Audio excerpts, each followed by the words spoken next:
তোমাকে বলে রাখি, তোমার রব কি দিয়েছে তোমাকে?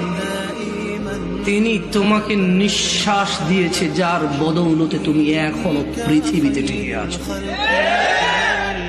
যদি তোমার রব তোমার থেকে এই নিঃশ্বাসটুকু ছিনে নেয়, তোমার শরীরটা 24 ঘন্টার ভিতরে ঘৃণিত হয়ে যাবে। কেউ সোজা মুখে তাকাবে না, নাকে কাপড় দিয়ে তোমার দিকে। যাদের ঘরে কিছুই নেই তাদের বলতে চাই, তোমার নাক থেকে নিঃশ্বাসটুকু চলে গেলে ওই স্বর্ণের খাট পালং তুমি অনুভব করতে পারবে না। তোমার পূর্বে এই পৃথিবীর কেউ নিঃশ্বাস যাওয়ার পরে তার আধিপত্যের অনুভব করতে পারেনি, তুমিও পারবে না।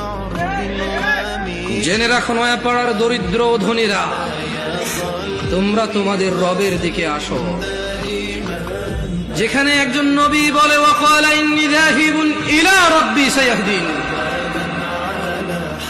আমি আমার রবের দিকে চললাম, তিনি আমাকে অবশ্যই হিদায়াত দেবেন। তোমরা রবের দিকে যাবে তো ইনশাআল্লাহ।